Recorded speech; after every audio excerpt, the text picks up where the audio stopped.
খামির বানায় আর বলে আস্তাগফিরুল্লাহ, খামিরটা যখন সুন্দর করে ভুল করে আবার বলে আস্তাগফিরুল্লাহ, এই রুটিটা যখন আবার তোয়ালের মধ্যে দেয় আবার বলে আস্তাগফিরুল্লাহ, রুটিটা যখন আবার হয়ে যায় আবার বলে আস্তাগফিরুল্লাহ, বারবার আস্তাগফিরুল্লাহ এমন ভাবে বলার পর ইমাম আহমদ ইবনে হাম্বল বলেন, ভাই আপনি যে বারবার আস্তাগফিরুল্লাহ বলেন এর কারণটা কি, এর কারণটা কি আমি জানতে পারি নাকি?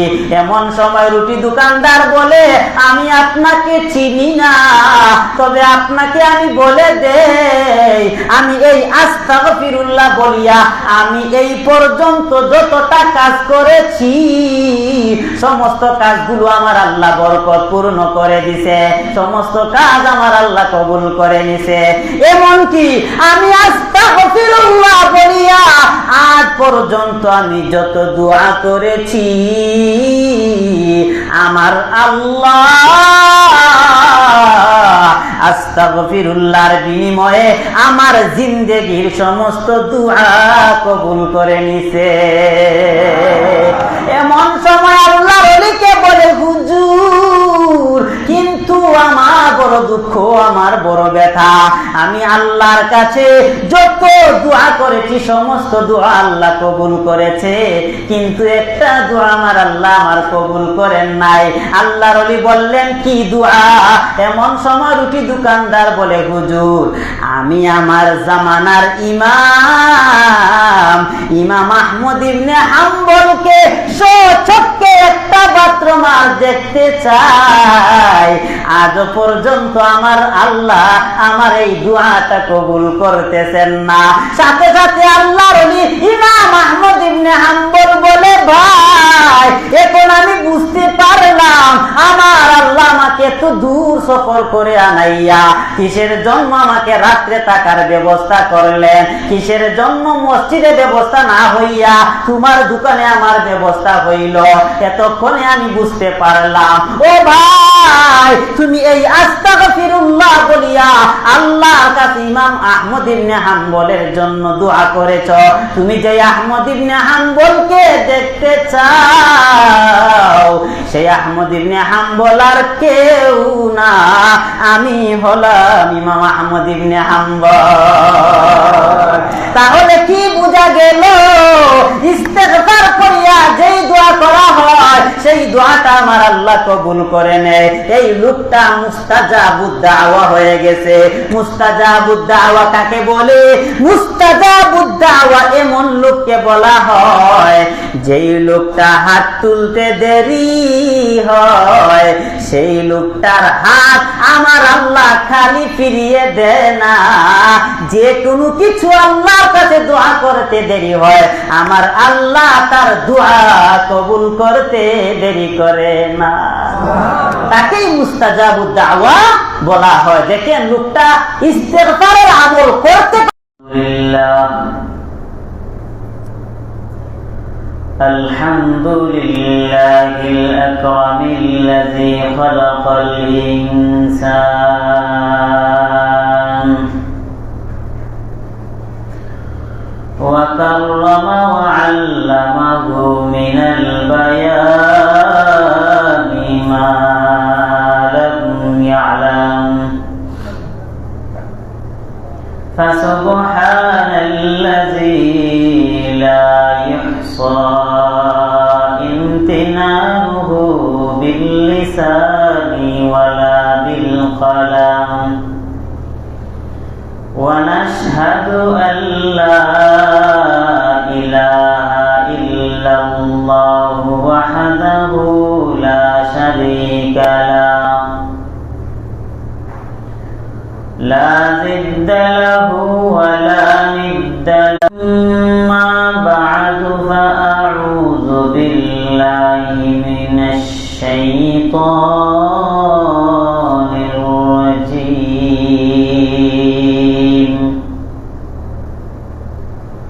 بسم الله الرحمن الرحيم.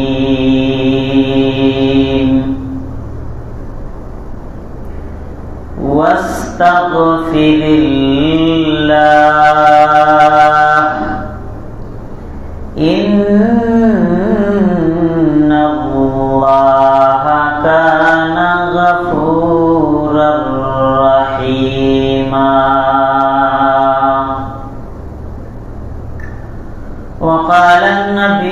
সাল্লাল্লাহু আলাইহি ওয়া আলিহি ওয়াসাল্লাম التائب من الذنب كمن لا ذنب له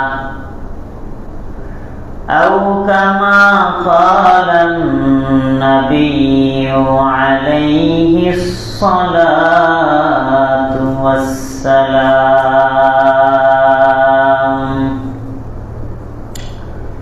صدق الله مولانا العظيم وصدق رسوله النبي الأمي الكريم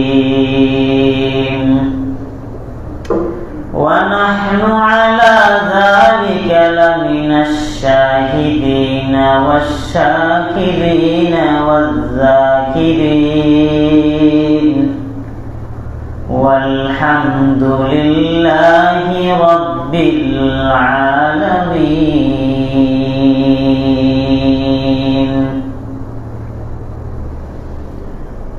दुनिया सदाकत में तेरा नाम रहेगा दुनिया सदाकत में तेरा नाम रहेगा सिद्दीक तेरा नाम से इस्लाम रहेगा है सिद्दीक तेरा नाम से इस्लाम रहेगा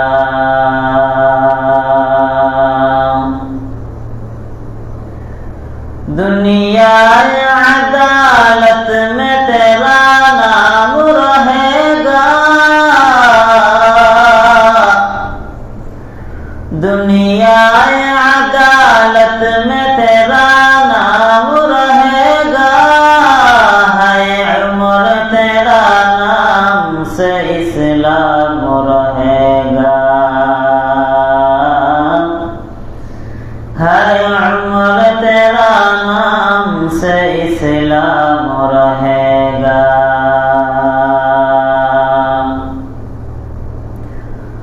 दुनिया सखावत में तेरा नाम रहेगा दुनिया सखावत में तेरा नाम रहेगा है उस्मान तेरा नाम से इस्लाम रहेगा है उस्मान तेरा नाम से इस्लाम रहेगा दुनिया शुजाअत में तेरा नाम रहेगा दुनिया शुजाअत में तेरा नाम रहेगा है अली तेरा नाम से इस्लाम रहेगा है अली तेरा नाम से इस्लाम रहेगा अल्हम्दुलिल्लाह আল্লাহ রাব্বুল ইজ্জাতুল জালালের দরবারে আমরা শুকরিয়া জ্ঞাপন করছি যে মসজিদের মধ্যে আসার এবং বসার জুমার দিন আগে আগে আল্লাহর মসজিদের দিকে রওনা হওয়ার তৌফিক দান করেছেন। এজন্য মহান রব্বুল ইজ্জাতুল জালালের দরবারে সবাই জুড়ে সুরে আওয়াজ করে শুকরিয়া জ্ঞাপন করি আলহামদুলিল্লাহ।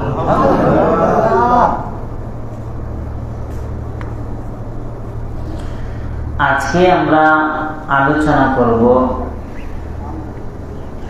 ইস্তিগফারের ফজিলত সম্পর্কে। ইস্তিগফার আল্লাহর কাছে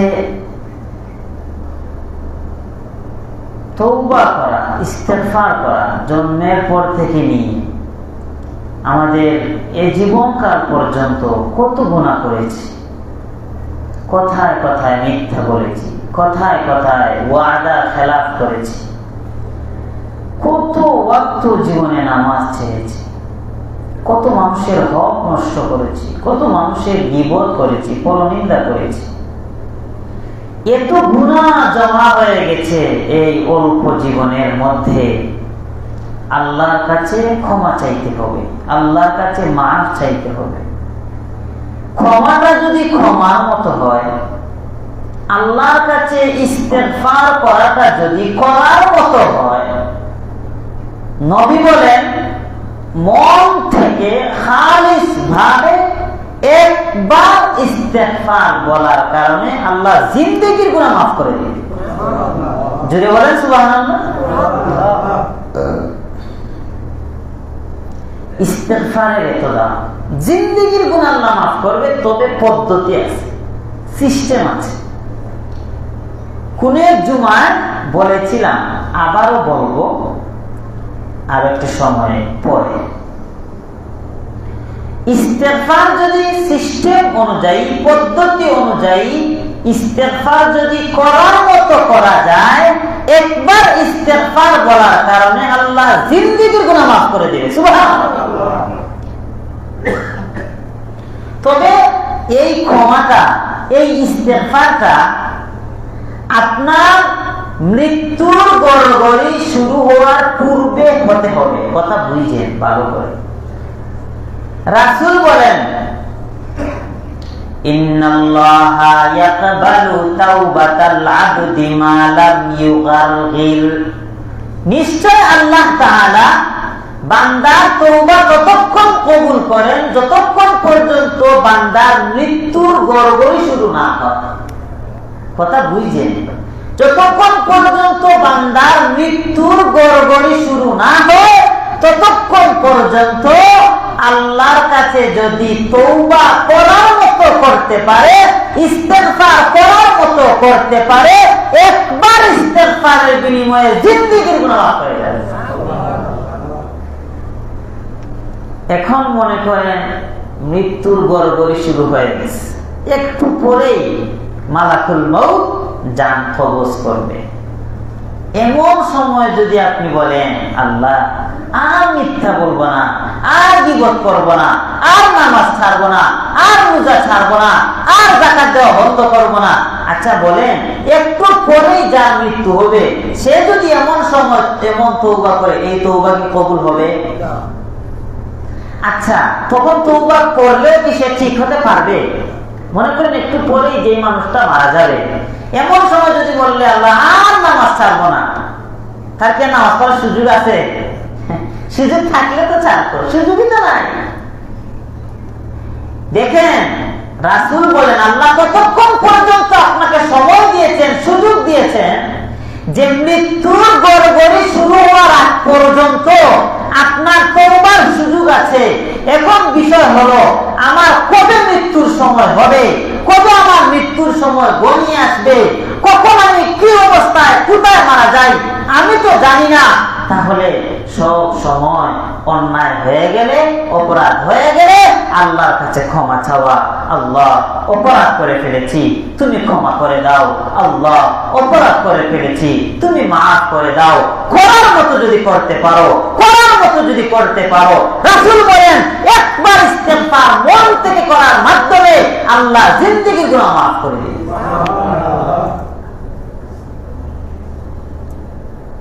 আগামী জুমায় আলোচনা হবে, যখন মৃত্যুর গড়গড়ি শুরু হয় তখন বহু মিয়া তওবা করেছে, কারো তওবা কবুল হয় নাই, এই বিষয়ে কথা হবে।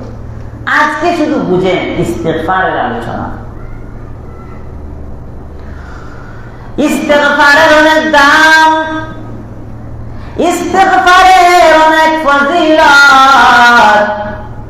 ছোট্ট মাত্র একটা আমল আস্তাগফিরুল্লাহ, সবাই জুড়ে বলুন তো আস্তাগফিরুল্লাহ। মাত্র ছোট্ট একটা আমল আস্তাগফিরুল্লাহ, আল্লাহ আপনি ক্ষমা করে দাও। আল্লাহ বলেন ওয়াস্তাগফিরিল্লাহ ইন্নাল্লাহা কানা গফুরার রহিমা। আল্লাহ তো ক্ষমাশীল, আল্লাহ তো দয়ালু। বান্দা তুমি যদি ক্ষমার চাইতে পারো, মাফ চাওয়ার মতো যদি চাইতে পারো, তোমার চাওয়াটা যদি চাওয়ার মতো হয়, আমার আল্লাহ তো বড় দয়ালু, তোমার চাওয়াটা চাওয়ার মতো হলে আমার আল্লাহ ক্ষমা করে দিবে। আমার নবী হাদিসে বলেন, বান্দা যখন একবার অপরাধ করিয়া আল্লাহকে বলে, আল্লাহ আমি ভুল করেছি, আমাকে ক্ষমা করে দাও, আল্লাহর কাছে যখন বান্দা অপরাধ করিয়া ক্ষমা চায়, আল্লাহ ফেরেশতাদেরকে বলে, ও ফেরেশতাদের দলেরা, আমার বান্দা অপরাধ করার পরে আমি আল্লাহর কাছে যেহেতু ক্ষমা চেয়েছে, বুঝা গেল আমার বান্দার আল্লাহ যে একজন আছে সেটা সে জানে, এমন আমি আল্লাহ যে ক্ষমা করতে পারি সেটাও আমার বান্দা জানে। তাহলে ফেরেশতারা আমার বান্দাকে তোমরা ক্ষমা করে দাও। 2 নাম্বার, আবার যখন দ্বিতীয়বার বান্দা অপরাধ করে ফেলে, দ্বিতীয়বার অপরাধ করিয়া আবার যখন বলে, মালিক আমি অপরাধ করে ফেলেছি, আমাকে ক্ষমা করে দাও, আমাকে মাফ করে দাও, আমার আল্লাহ তখন ফেরেশতাদেরকে বলেন, ও ফেরেশতাদের দলেরা, আমার বান্দা যেহেতু এখনো জানে আমি আল্লাহ ক্ষমা করনেওয়ালা একজন আছি, তাহলে এবারও আমার বান্দাকে মাফ করে দাও, করে দাও। তৃতীয়বার আবার অপরাধ করে আবার আল্লাহকে বলে, মালিক আমি এবার অপরাধ করে ফেলেছি, ক্ষমা করে দাও, আমাকে মাফ করে দাও। এবারও আমার আল্লাহ ফেরেশতাদেরকে বলেন, ও ফেরেশতাদের দলেরা, আমার বান্দা আবারও গুনাহ করেছে, আবারও আমি আল্লাহর কাছে ক্ষমা চেয়েছে, ও ফেরেশতাদের দলেরা, বুঝা গেল আমার বান্দা আমি আল্লাহ যে একজন আছি সেটা জানে, আবার আমি আল্লাহ যে ক্ষমা করতে জানি সেটাও আমার বান্দা জানে। ও ফেরেশতারা, আমার বান্দাকে আবারও তোমরা ক্ষমা করে দাও। একটা জুড়ে সুরে বলা যাবে নাকি সুবহানাল্লাহ, সুবহানাল্লাহ? একটু চিন্তা করে দেখো আমার আল্লাহ কত দয়ালু, আমার আল্লাহ চায় না বান্দা গুনাহ অবস্থায় দুনিয়া থেকে বিদায় হোক, সেটা আমার আল্লাহ চায় না।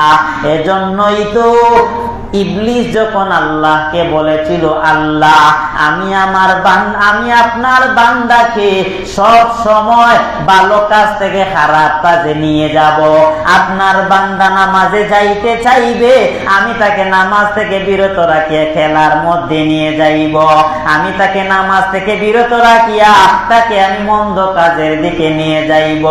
আল্লাহকে ইবলিস বলেছিল, আল্লাহ আমাকে এমন একটা এবিলিটি দাও, আমাকে এমন একটা যোগ্যতা দাও যেই এবিলিটির মাধ্যমে আমি আপনার বান্দার রোগে রোগে ঢুকতে পারবো, রোগে রোগে ঢুকিয়া আপনার বান্দাকে আমি সঠিক রাস্তা থেকে পথভ্রষ্ট বানাতে পারবো। আল্লাহ বলেছেন, যাও যাও, আমি তোমাকে এমন একটা এবিলিটি, এমন একটা ক্রেডিট দিয়া দিলাম।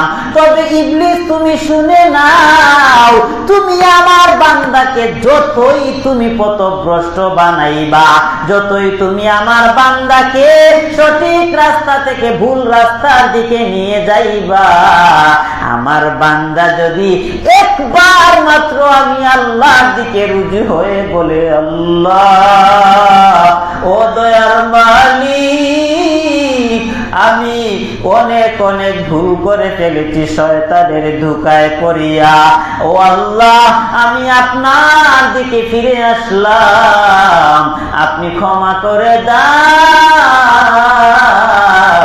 ও ইবলিস তুমি শুনে নাও, আমার বান্দাকে তুমি পথভ্রষ্ট বানাইবা, আমার বান্দা ভুল বুঝিয়া একবার যদি আমি আল্লাহর কাছে ক্ষমা চাওয়ার মতো চাইতে পারে, আমি আমার বান্দার জিন্দেগির গুনাহ খাতা মাফ করে দিব।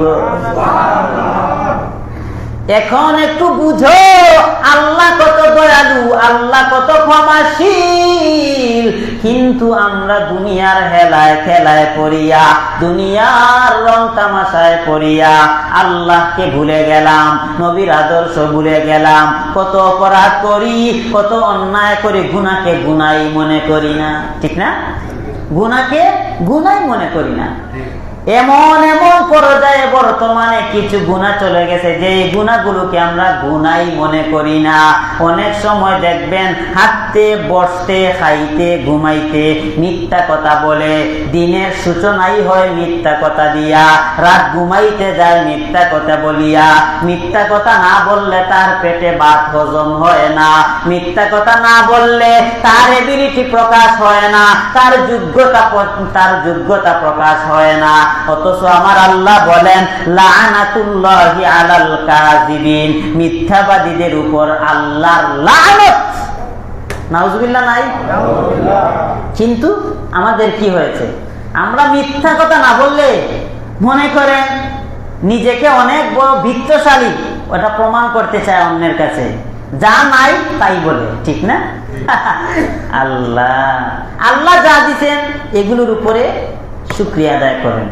শুকরিয়া আদায় করবা, আল্লাহর কাছে খুশি থাকবা, কিছুদিন পরে এই ধন দৌলতের মধ্যে আল্লাহ নিজে বরকত দান করবে। ভাইয়েরা আমার, তাহলে বুঝো ইস্তেগফারের বড় দাম, ইস্তেগফারের বড় দাম। ইস্তেগফার ছোট্ট একটা শব্দ, আস্তাগফিরুল্লাহ। আস্তাগফিরুল্লাহ একটা হলো জবানে উচ্চারণ করা, আর একটা হলো কলব থেকে একদম দিল থেকে বলা। যেমন চোখ মুজিয়া বললা, ও আল্লাহ আজকে সকাল থেকে নিয়ে সন্ধ্যা পর্যন্ত কম গুনাহ তো করি নাই। আমি যদি সকাল থেকে নিয়ে সন্ধ্যা পর্যন্ত আমার জীবনের দিকে তাকাই, তাহলে দেখা যায় এতটা মিথ্যা কথা বলেছি, এতজন মানুষের হক নষ্ট করেছি, এতজন মানুষের গীবত করেছি। ও আল্লাহ এখন আমি ঘুমাইয়া যাব, ঘুম থেকে উঠার আমার কোনো এবিলিটি নাই। ও আল্লাহ আমি এখন ঘুমাইয়া গেলাম, কিন্তু এর আগে আমি আপনার কাছে মন থেকে ইস্তেগফার করতেছি, দিল থেকে মন থেকে ইস্তেগফার করতেছি, গো আল্লাহ আমাকে ক্ষমা করে দাও। সারাটা দিন অপরাধ করিয়া রাত্রিবেলা ঘুমানোর সময় মন থেকে ইস্তেগফার করার কারণে আমার আল্লাহ বলেন, গোলাম তোর সারাটা দিনের অপরাধ আমি আল্লাহ চিরতরে মুছে দিলাম। ভাইয়েরা, ইস্তেগফারটা কেমন হওয়া উচিত? আল্লাহ বলেন, ইয়া আইয়ুহাল্লাযীনা আমানু তুবু ইলাল্লাহি তাওবাতান নাসুহা। তওবা নাসুহা কোনটা? তওবা নাসুহার অনেক ব্যাখ্যা আছে, একদম সার কথা বলি। সার কথা হলো পিছনে যত গুনাহ করেছি সমস্ত গুনাহের উপর আমি লজ্জিত হয়ে গেলাম, ভবিষ্যতে এমন কোন গুনাহ করব না বলে পূর্ণ অঙ্গীকারবদ্ধ হয়ে গেলাম। এমন মন মানসিকতা নিয়ে আল্লাহকে রাজি এবং খুশি করার জন্য আল্লাহর কাছে মন থেকে একবার যদি বলতে পারো আস্তাগফিরুল্লাহ, এই একবার আস্তাগফিরুল্লাহর বিনিময়ে আল্লাহ বলেন তোর জিন্দেগির গুনাহ মাফ করে দিলাম। তাহলে সিস্টেমটা বুঝেছেন? এখন বুঝেন আল্লাহ ক্ষমা করে দেওয়া কেমন জানেন? রাসূল বলেন, আত্তাইবু মিনাজ যামবি কামান লা যামবালা। আমার বান্দা যদি তওবা করে, আমার বান্দা যদি ক্ষমা চায়, তাকে আমার আল্লাহ এমন ভাবে ক্ষমা করে দেন যেন তার কোনো গুনাহই হয় নাই। আমার কথা মনে বুঝেন নাই? মনে করেন একটা বাচ্চা অপরাধ করেছে, বাবা বাচ্চার কান্না দেখে এমন ভাবে বাচ্চাকে ক্ষমা করে দিছে, বাবার দিল এমন খুশ হয়েছে যেন বাবা বাচ্চার কাছ থেকে কোনো বেতাই পায় নাই। কথা বুঝেন নাই? আল্লাহ বান্দাকে এমন ভাবে ক্ষমা করে দিবেন যেন বান্দা কোনো গুনাহই করে নাই। সুবহানাল্লাহ। শুনেন, কাঠ পেন্সিল ছিলেন তো, কাঠ পেন্সিল, পেন্সিল যে ছিলেন না, দেখবেন অনেক সময় পেন্সিল দিয়া খাতার মধ্যে দাগ দেওয়া হয়, দেওয়া হয় না, দেওয়া হয়। একটা রাবার আছে আবার, এই খাতার উপরে যে রাবার, এই কাঠ পেন্সিল দিয়ে যে টানটা দেওয়া হয়, এই টানের মধ্যে যদি রাবার দিয়ে ঘষা দেওয়া হয়, আবার দেখেন ওটা উঠে যায়, দেখেন নাই, ওটা কিন্তু উঠে যায়। উঠার পরেও যে একটা রুলার দিয়ে একটা টান দেওয়া হয়, এই টানের একটা আভাস থাকে, অল্প হলেও একটু আভাস থাকে যেদিকে লাইনটা গেছে। রাসূল বলেন আমার উম্মত যদি ক্ষমা চাওয়ার মতো চাইতে পারে, তার জীবনের মধ্যে গুনার কোনো আকার এটা কিছুই থাকে না। সুবহানাল্লাহ, আল্লাহ এমন ভাবে ক্ষমা করে। ভাইয়েরা আমার, খুব ভালো করে বুঝো ইস্তেগফারের কত দাম। বনি ইসরাইলের এক আল্লাহর বান্দা ছিল অনেক বেশি খারাপ, অনেক অনেক অনেক অনেক খারাপ। এই লোকটা আবার বৃত্তশালী ছিল। লোকটার কাছে যদি কোনো মহিলা কোনো সহায়তার জন্য যাইতো, লোকটা সহায়তা করত ঠিক, কিন্তু খারাপ প্রস্তাব দিয়ে দিত। একদিনের ঘটনা, তার পাশের বাড়ির এক চাচাতো বোন, স্বামী মারা গেছে, সন্তানদেরকে কি খাওয়াবে না খাওয়াবে, কোনো ঘরের মধ্যে খাবারের কিছুই নাই। এক পর্যায়ে তার ওই চাচাতো ভাইয়ের কাছে চলে আসলো। এই চাচাতো ভাইয়ের নাম কিতাবের মধ্যে লেখছে তিফিল, তিফিল। ওই লোকটার কাছে চলে আসলো, আসিয়া বলে, ভাই আমার স্বামী মারা গেছে, এই মুহূর্তে আমার সন্তানদেরকে কি খাওয়াবো, আমার খাওয়ানোর মতো কোনো কিছুই নাই, আমি আপনার কাছে চলে আসলাম, আমাকে কিছু টাকা দাও, এর বিনিময়ে আমি আমার সন্তানদেরকে খাবার দিব। এমতা অবস্থায় তিফিল সাথে সাথে তার মনের কুপ্রস্তাবটা ছেড়ে দিল, ডাক দিয়া বলে, বোন আমার তোর প্রতি অনেক দিনের একটা খাহেস আছে, অনেক দিনের মনের একটা বাসনা আছে। সেই বাসনাটা হলো তোকে আমি বিনিময় দিব, ঠিক আছে, এর বিনিময়ে তোকে আমার সাথে রাত কাটাতে হবে। বলেন নাউজুবিল্লাহ, তোকে আমার সাথে সময় কাটাতে হবে। যদি এর বিনিময়ে নিতে চাও তাহলে বলো তোমাকে কত টাকা দিতে হবে।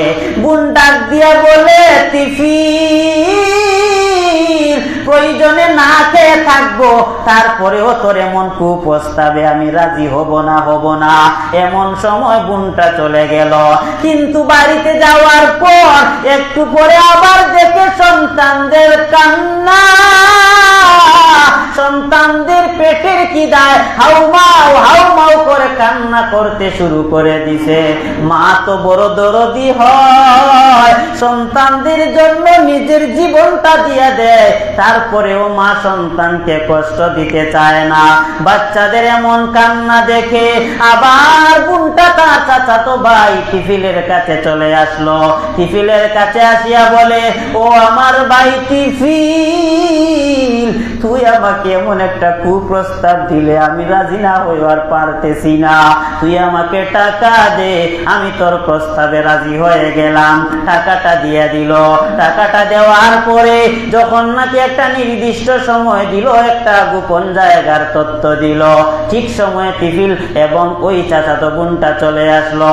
একই জায়গার মধ্যে আসার পরে তিফিলের সামনে যখন মহিলাটা হাজির হলো, সাথে সাথে চোখের পানি পালাইয়া কাঁদে আর বলে, তিফিল, তুই আমাকে একটু টাকার বিনিময়ে কিভাবে তুই আমাকে নষ্ট করে দিবে?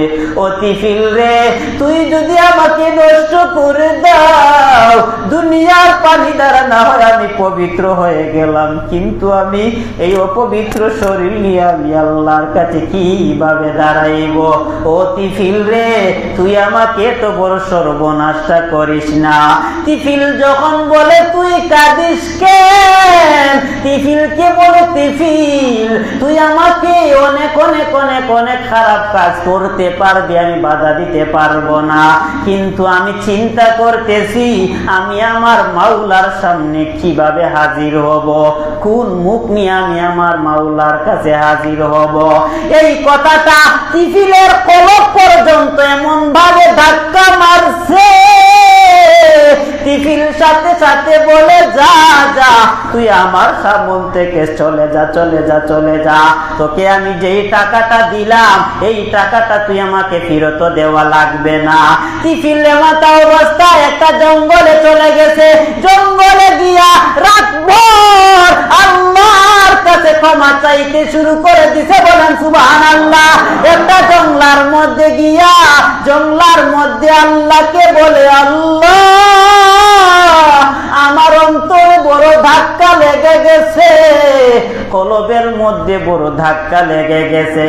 ও আল্লাহ, আমি জানি এত বড় পাপী, আমি দুনিয়াদার, কেউ আমাকে ক্ষমা করতে পারবে না। যদি ক্ষমা করতে হয় তাহলে একবার আপনি আমাকে ক্ষমা করতে পারবেন, এই দুনিয়াদার কেউ আমাকে ক্ষমা করতে পারবে না। আল্লাহর কাছে এমন ভাবে কান্না করেছে, কান্না করতে করতে করতে করতে এক পর্যায়ে তিফিল দুনিয়া থেকে বিদায় হয়ে গেছে, দুনিয়া থেকেই চলে গেছে। যখন সে দুনিয়া থেকে চলে গেল, এলাকার সবার কর্ণকুহরে আওয়াজ পৌঁছে গেল, সবার কানে কানে আওয়াজ চলে গেছে, সবথেকে খারাপ বদমাইশ তিফিল দুনিয়া থেকে চলে গেছে। যখন সকলের কাছে এমন সংবাদ পৌঁছে গেল, সবাই দলে দলে দলে দলে চলে আসছে জঙ্গলের ভিতরে। এত বড় খারাপ লোক, দেখি তার মৃত্যুটা কেমন হয়েছে। তার মৃত্যুটা দেখার জন্য সবাই যখন দলে দলে দলে দলে দলে দলে চলে আসছে, জঙ্গলার ভিতরে আসছে তিফিলকে দেখার জন্য। কিন্তু বড় আশ্চর্যের ব্যাপার, সবাই যখন তিফিলকে দেখার জন্য আসলো, তিফিল জঙ্গলার ভেতরে যেই ঘরের ভেতরে আল্লাহর কাছে ক্ষমা চাওয়ার মতো চেয়েছে, ওই ঘরের দরজার মধ্যে লেখা, কদ গাফারাল্লাহু লাহু তিফিল, আমার আল্লাহ তিফিলের জিন্দেগির গুনাহ মাফ করে দিয়েছে। দরজার মধ্যে লেখা, কদ গাফারাল্লাহু লাহু তিফিল, আমার আল্লাহ তিফিলকে ক্ষমা করে দিয়েছে। সবাই আসছে একটা গুনাহগারকে দেখার জন্য, কিন্তু গুনাহগার লোকটা যখন তার অপরাধগুলো বুঝিয়া আল্লাহর কাছে চোখের পানি ফালাইয়া মন থেকে ইস্তেগফার করেছে, ক্ষমা চেয়েছে, তার ক্ষমাটা ক্ষমার মতো হওয়ার কারণে আমার আল্লাহ এত বড় পাপী কেউ মুহূর্তের ভিতরে ক্ষমা করে দিছে। ভাইয়েরা আমার, তাহলে বুঝা গেল ক্ষমাটা যদি ক্ষমার মতো হয়, আল্লাহর কাছে ইস্তেগফার করাটা যদি ইস্তেগফারের মতোই হয়, তাহলে আমার আল্লাহ ক্ষমা করে দেয়। এখন আমি যেই বিষয়টা বুঝাইতে চাচ্ছি সেটা হলো কিভাবে কোন পদ্ধতিতে ক্ষমা চাইতে হবে। প্রত্যেকটা তওবার একটা সিস্টেম আছে, এক একটা পদ্ধতি আছে। যেমন নামাজের বয়ান করতে গিয়ে আমি বলেছিলাম কিভাবে ইস্তেগফার করতে হয়। এই কথাগুলো একটু ব্যাখ্যা করে বুঝাই, খুব খেয়াল করবেন। আমি শুধু মুসল্লিরা একটু জমা হওয়ার জন্য একটু অপেক্ষা করেছিলাম এই কথাগুলো ভেঙ্গে বলার জন্য। সেটা হলো, মনে করেন আপনি 10 বছর 15 বছর নামাজ ছেড়েছেন। 10 বছর পূর্বে একবার বলেছিলাম, আবারও তাকরারের জন্য আরেকটু বিষয় বলার জন্য আবার বলছি। নামাজ 10 বছর 15 বছর ছাড়ার পরে আপনি যদি মন থেকে ইস্তেগফার করেন, নামাজ না পড়ে, তাহলে এটার ক্ষমা হবে না। এটার ক্ষমার সিস্টেম হলো, আপনি 10-15 বছর যত নামাজ ইচ্ছাকৃতভাবে ছেড়েছেন, সমস্ত নামাজগুলোর কাজা আদায় করতে হবে। সমস্ত নামাজগুলোর কাজা আদায় করিয়া আল্লাহর কাছে মন থেকে একবার আস্তাগফিরুল্লাহ বলার কারণে, এই যে আপনি নির্দিষ্ট সময়ে নামাজ না পড়ে পরবর্তীতে পড়েছেন, এজন্য আল্লাহ আপনাকে ক্ষমা করে দিবেন। একটা জিনিস আবারও বুঝাই। মনে করেন উস্তাদ ছাত্রকে বলেছে, আগামীকাল সকাল 10টায় তুমি মাদ্রাসায় আসবা, কিন্তু ওই ছাত্রটা 10টায় না গিয়ে 12টায় মাদ্রাসায় হাজির হয়েছে। আচ্ছা বলেন, সে কি হাজির হয়েছে কি হয় নাই? হয়েছে, কিন্তু ঠিক সময়ে হয় নাই। ঠিক সময়ে হাজির না হওয়ার কারণে সে একটা অপরাধ করেছে কি করে নাই? করেছে। এটার একটা শাস্তি আছে না? আছে। তাহলে নামাজ নির্দিষ্ট সময়ে পড়া ছিল ফরজ। ইন্না সালাতা কানাত আলাল মুমিনিনা কিতাবাম মাওকুতা। নির্দিষ্ট সময়ে নামাজ পড়া কি ফরজ। তাহলে নির্দিষ্ট সময়ে যে নামাজ পড়লো না, পরবর্তীতে অনির্দিষ্ট সময়ে কাজা আদায় করলো, এই যে নির্দিষ্ট সময়ে না পড়ার যে শাস্তিটা আছে, এই শাস্তিটা আল্লাহ মন থেকে ইস্তেগফার করার বিনিময়ে মাফ করে দিবে। তবে কাজা আদায় করতে হবে কি হবে না? হবে।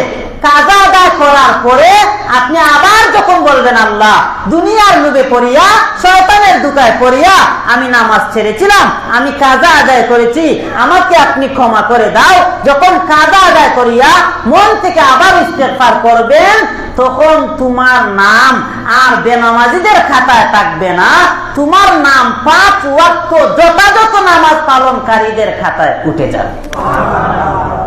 বুঝতে পেরেছেন? আসেন 2। মনে করেন আপনি রোজা ছেড়েছেন, 5 বছর আপনি রোজা ছেড়েছেন। রোজার কাজার আবার পদ্ধতি আছে। রামাদানের সময় যদি হয় বিস্তারিত হোক, তো এতটুকু আপাতত বলে যাই, কোন ব্যক্তি যদি রোজা ফরজ হওয়ার পর থেকে কোনো দিনও যদি সে রোজা না রাখে, তাহলে তার রোজার কাজা হলো সে একটা রোজার বিনিময়ে একটা রোজা রাখবে। কথা বুঝছেন ভালো করে? যে লোকটা তার বালেগ হওয়ার পর থেকে সে কোনো দিনই রোজা রাখে নাই, এক পর্যায়ে সে অনুতপ্ত হয়েছে, তার জীবনে অনেক রোজা কাজা হয়েছে, এগুলা সে ভুল করেছে, এখন সে রোজা রাখবে। এমত অবস্থায় তার এক একটা রোজার কাজা এক একটা রোজা। কথা বুঝছেন? এক একটা রোজা এক একটা রোজার কাজা এক একটা রোজা। আর কোন ব্যক্তি যদি সে ইচ্ছাকৃত ভাবে, যেমন রোজা রাখছে, রোজা রাখার পরে ইচ্ছাকৃত ভাবে রোজাটা ছেড়ে দিয়েছে, এই ব্যক্তির কাজা হলো সে একটা রোজা ইচ্ছাকৃত ছাড়ার কারণে সে 60টা রোজা রাখতে হবে। কয়টা? কথা কি বুঝেন আমার? কয়টা রাখতে হবে? 60টা। কথাগুলা আলোচনা করে কেন বলতেছি? ভালো করে বুঝার জন্য। পরে পেছ লাগাইবেন, পরে বলবেন আমাদের খতিব সাহেব কি থেকে কি বলে গেছে, আবার ঝামেলা হবে। যারা জীবনেও রোজা রাখে নাই, যখন অনুতপ্ত হয়ে রোজা রাখার ইচ্ছা পোষণ করেছে, তার রোজার কাজা একটা রোজার বিনিময়ে একটা কাজা। আর যে ব্যক্তি রোজা রাখার পরে ইচ্ছাকৃত ভাবে ছেড়ে দিয়েছে, সেই ব্যক্তির কাজা একটা রোজার বিনিময়ে কয়টা? 60টা। আবার এই 60টা রাখতে গিয়ে ধারাবাহিক রাখতে হবে। যদি 60টার ভিতরে একদিন যদি সে রোজা ছেড়ে দেয়, তাহলে আবার প্রথম থেকে 1 থেকে 60টা রাখতে হবে। কথা কি বুঝেছেন? কতটুকু হার্ড বিষয় না? এক পদ্ধতি। আরেকটা হলো নয়তো সে একটা গোলাম আজাদ করতে হবে, কিন্তু এখন তো গোলাম আজাদ করার সিস্টেম নাই। আসেন আরেকটা হলো 60 জন মিসকিনকে 2 বেলা পেট ভর্তি খাবার খাওয়াতে হবে। 60 জন মিসকিনকে কয় বেলা? 2 বেলা পেট ভর্তি খাবার খাওয়াতে হবে। বাঙালি বলবে হুজুর খাবার খাওয়াতে রাজি, কিন্তু রোজা রাখতে রাজি না। আচ্ছা যাক, তাহলে এটা কিসের বেলা বললাম? যারা ইচ্ছাকৃত ভাবে রোজা রাখার পরে ছেড়ে দেয়। আরেকটা হলো অনেকে আছে মনে করেন রমাদান মাসের সফরে ছিল অথবা অসুস্থ ছিল, সফরে থাকার কারণে অথবা অসুস্থ থাকার কারণে সেই ব্যক্তি যদি রোজা ছেড়ে দেয়, তাহলে তারও আবার একটা রোজার বিনিময়ে কাফারা কাজা হলো একটা রোজা। চার্চে সে ইচ্ছাকৃত না অনিচ্ছাকৃত? অনিচ্ছাকৃত না? আচ্ছা, অসুস্থতা ওজর, সফর করা ওজর। তাহলে সফর এবং অসুস্থতা থাকার কারণে সে অনিচ্ছাকৃত রোজাটি ছেড়েছে, এজন্য তার রোজার কাজা একটা রোজা। আবার কাফারা হলো সে এই একজন মিসকিনকে সে পূর্ণ একদিন পেট ভর্তি খাওয়াতে হবে। একজন মিসকিনকে পূর্ণ একদিন অর্থাৎ 3 বেলা পেট ভর্তি খাওয়াতে হবে। আমার কথা কি আপনারা বুঝেছেন? এখন আসেন, যারা ইচ্ছাকৃত ভাবে রোজা ছেড়েছে, সে 60টা আদায় করার পরে সে যদি মন থেকে একবার আস্তাগফিরুল্লাহ বলতে পারে, আল্লাহ রাব্বুল আলামিন তাকে ইচ্ছাকৃতভাবে রোজা ছাড়ার কারণে সে কাজা আদায় করে আল্লাহর কাছে মন থেকে ইস্তেগফার করার কারণে আল্লাহ তাকে মাফ করে দিবে। তাহলে ইস্তেগফারের মাধ্যমে ক্ষমা হয় কি হয় না? হয়। তবে কি আছে? পদ্ধতি আছে, সিস্টেম আছে। আমার বয়ানের পরে আবার পেচ লাগায়েন না যে মহা মহা অন্যায় একবার আস্তাগফিরুল্লাহ বললেই ক্ষমা না। সিস্টেম আছে, সিস্টেম অনুযায়ী করতে হয়। আপনি রোজা নির্দিষ্ট সময় পড়া ছিল আপনার উপরে ফরজ, আপনি নির্দিষ্ট সময় যা রাখেন নাই, এর তো একটা গুনাহ আছে, এই গুনাহটা আল্লাহ ইস্তেগফার বিনিময়ে ক্ষমা করবেন। এবার আসুন, একজনের টাকা চিন্তাই করলেন, মনে করেন পকেট মারলেন 1 লক্ষ টাকা, এরপরে বলতেছেন আস্তাগফিরুল্লাহ আস্তাগফিরুল্লাহ আস্তাগফিরুল্লাহ, হয়ে যাবে? এই লোকটা যে 1 লক্ষ টাকা আনছেন, গিয়ে দেখেন এই লোকটা কত আহাজারি করতেছে, কত রুনাজারি করতেছে। এই লোকটা কি মানে 1 লক্ষ টাকা নিয়ে বিশাল বড় একটা স্বপ্ন সাজিয়েছিল, কথা ঠিক না? আর আপনি 1 লক্ষ টাকা নিয়ে আস্তাগফিরুল্লাহ বলতেছেন, হবে না। এই টাকাটা দিতে হবে, টাকা দিয়া তার কাছে ক্ষমা চাইতে হবে, বলতে হবে ভাই আমি লোভে পড়িয়া টাকাটা নিয়েছি, আমাকে ক্ষমা করে দাও। সে যদি ক্ষমা করে দেয়, আল্লাহর কাছে ক্ষমা চাইতে দেরি, আল্লাহ মাফ করতে দেরি হবে না। কথা কি বুঝতে পেরেছেন? এখন আসুন, যেমন গীবত করলেন, একজনের দুশ্চর্চা করলেন, একজনের দুশ্চর্চা করার সাথে সাথে একটা দেখেন হাদিসের মধ্যে আসছে আল গীবাতু আসাদ্দু মিনাজ জিনা, গীবতটা জিনার চাইতেও বেশি কঠিন। কেন?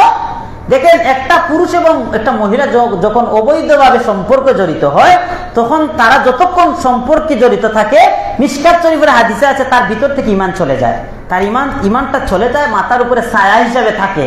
যখন সে পাক হয়ে যায়, টুপাক হয়ে যায়, তখন আল্লাহ রাব্বুল আলামিন ইচ্ছা করলে তার ভিতরে ঈমান দেয়। আচ্ছা, সে যতক্ষণ পর্যন্ত এই গুনার মধ্যে জড়িত আছে, ততক্ষণ পর্যন্ত সে গুনাহ আছে, এই গুনাহ থেকে পাক হয়ে মন থেকে আর জীবনে এমন অপরাধ করবে না। পিছনের গুনার উপরে লজ্জিত হইয়া যদি আল্লাহর কাছে ক্ষমা চায়, আল্লাহ সেটা ক্ষমা করে দিবে। পক্ষান্তরে একটা লোকের যদি গীবত করো, দূর থেকে তার দুশ্চর্চা করো, যতক্ষণ পর্যন্ত সেই লোকটা আপনাকে ক্ষমা করে না দিছে, ততক্ষণ পর্যন্ত আল্লাহ তোমাকে ক্ষমা করবে না। তার কাছ থেকে ক্ষমা চাইতে হবে, তারপরে আল্লাহর কাছে ক্ষমা চাইতে হবে, তখন আল্লাহ ক্ষমা করবে। এখন সব এতগুলো বুঝলেন, এখন আবার আরেকটা জিনিস বুঝেন, সেটা হলো আপনি যদি শিরিকের গুনাহ ছাড়া অন্য যে কোনো গুনাহ নিয়ে যদি আপনি কবরে যান, আপনার গুনাহের জন্য আল্লাহ একটা নির্দিষ্ট সময় পর্যন্ত আপনাকে জাহান্নামে এই গুনার জন্য আপনি শাস্তি দিবেন। এই শাস্তি আপনি ভোগ করার পরে কোনো এক সময় আপনার ভেতরে ঈমান নামক দৌলত থাকার কারণে এই ঈমান নামক দৌলতের বিনিময়ে কোনো এক সময় আল্লাহ আপনাকে ক্ষমা করে জান্নাত দান করবেন। তাহলে শিরিক ছাড়া যে কোনো গুনাহ নিয়ে কবরে গেলে আল্লাহ ক্ষমা করবেন কি করবেন না? করবেন। তবে কখন? শাস্তি দেওয়ার পরে, শাস্তি দেওয়ার পরে। আসেন, আর যদি শিরিকের গুনাহ নিয়ে সে কবরে যায়, শিরিকের গুনাহ নিয়ে কবরে গেলে শিরিক যারা করে সে মুশরিক হয়ে যায়। শিরিক যারা করে সে কি হয়ে যায়? মুশরিক হয়ে যায়। আর মুশরিক তো সে ঈমান থেকে বাহির হয়ে যায়। আর ঈমান থেকে যারা বাহির হয়, সে তো কবরে গেলে চিরস্থায়ী জাহান্নামী, তার জন্য কোনো ক্ষমা নাই। শিরিকের গুনাহ একটা মাত্র জায়গায় আছে, সেটা কোথায়? বয়ান করেছিলাম একদিন, ভুলে গেছেন? শিরিক যারা করে তারা ক্ষমা চাইতে পারবে কোথায়? দুনিয়াতে। বলেন কোথায়? আবার বলেন কোথায়? দুনিয়াতে। যেমন এখন আমি শিরিক করে ফেলেছি, একটা মাজারে গেছি, সেজদা দিয়ে দিছি, একজন বড় পীর সাহেবের কাছে গেছি, একদম পায়ের মধ্যে সেজদা দিয়ে দিছি, শিরিক করছি না? এই শিরিকের কারণে আপনি যদি দুনিয়ার মধ্যে নতুন করে কালিমা পড়ে মুসলমান হয়ে যান, নতুন করে কালিমা পড়ে আল্লাহকে বলেন, আল্লাহ আমি বুঝি নাই, না বুঝে আমি এরকম করেছি, আমাকে ক্ষমা করে দেন, নতুন করে কালিমা পড়ে মুসলমান হওয়ার কারণে আপনি তো তখন মুশরিক থাকেন না, মুসলমান হয়ে গেছেন। তাহলে দুনিয়াতে যদি আপনি শিরিক করে ক্ষমা চান, আপনার ক্ষমা আছে। পক্ষান্তরে আপনি শিরিক করে যদি মারা যান, আপনি তো মুশরিক, আর মুশরিকের জন্য কোনো ক্ষমা নাই। আমি কি এই যে কথাগুলো ভেঙ্গে ভেঙ্গে বললাম, সব কথাগুলোকে আপনারা সবাই বুঝেছেন? যদি কোনো একজন এমন থাকেন যে বুঝেন নাই, জুমার পরে আমার সাথে দেখা করবেন, আবার বুঝিয়ে দিব, কারণ কথাগুলোর মধ্যে অনেক পেচ আছে। ভাইয়েরা আমার, সময় নাই, 2-3 মিনিট। এই ইস্তেগফারের নামাজের কত দাম, ভালো করে বুঝে নেই ইস্তেগফারের কত দাম। আমাদের 4টা মাযহাবের মধ্যে একটা মাযহাবের নাম আছে হাম্বলি মাযহাব, ইমাম আহমদ ইবনে হাম্বল। এই ইমাম আহমদ ইবনে হাম্বল একদিন দ্বীনের দাওয়াত দেওয়ার জন্য উনি ওনার ঘর থেকে বাহির হয়ে অনেক দূর চলে গেলেন। এত দূর চলে গেলেন, ওই জায়গার মধ্যে গিয়ে তিনি দ্বীনের কাজ করিয়া আবার তিনি তিনার ঘরের মধ্যে ফিরিতে গেলে সম্ভব হবে না, অনেক গভীর রাত হয়ে যাবে। এজন্য একটা মসজিদের দরজায় চলে গেলেন। একটা মসজিদের দরজায় গিয়া মসজিদের খাদিমকে বললেন, ও খাদিমওয়ালা ভাই, আমি একজন মুসাফির, অনেক দূর থেকে আমি সফর করে আসছি, আমাকে একটু এই মসজিদের মধ্যে থাকার ব্যবস্থা করে দাও। মসজিদের খাদিম সুযোগ দিল না। মসজিদের সভাপতি বলেন, মুতাআল্লি বলেন, সবাই বলে আমাদের মসজিদে থাকার কোনো সুযোগ নাই। মসজিদে থাকার কেউ কোনো সুযোগ দিল না, কারণ তারা তো আর ইমাম আহমদ ইবনে হাম্বলকে চিনে নাই। এক পর্যায়ে তিনি নিরুপায় হইয়া মসজিদ থেকে বাহির হয়ে একটা বাজারের মধ্যে গেলেন। একটা বাজারের মধ্যে গিয়া দেখেন একটা রুটি দোকানদার তার দোকানের মধ্যে রুটি বানাইতেছে, খামির বানাইতেছে।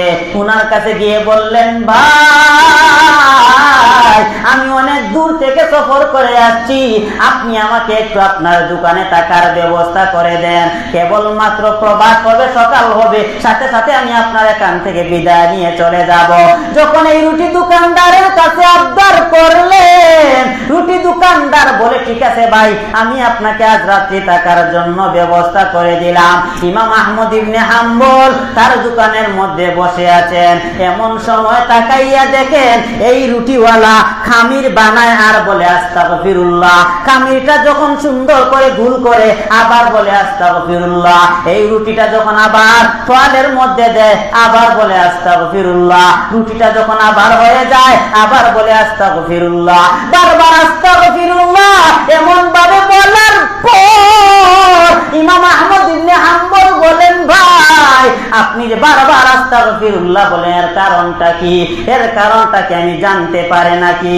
এমন সময় রুটি দোকানদার বলে, আমি আপনাকে চিনি না, তবে আপনাকে আমি বলে দেই, আমি এই আস্তাগফিরুল্লাহ বলিয়া আমি এই পর্যন্ত যতটা কাজ করেছি সমস্ত কাজগুলো আমার আল্লাহ বরকত পূর্ণ করে দিছে, সমস্ত কাজ আমার আল্লাহ কবুল করে নিছে।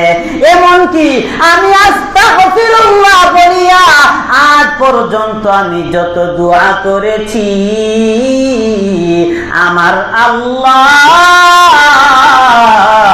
আস্তাগফিরুল্লাহর বিনিময়ে আমার জিন্দেগির সমস্ত দোয়া কবুল করে নিছে।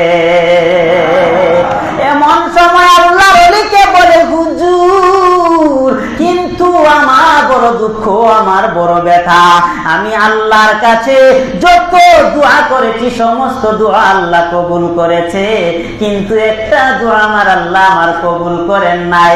আল্লাহর ওলি বললেন, কি দোয়া?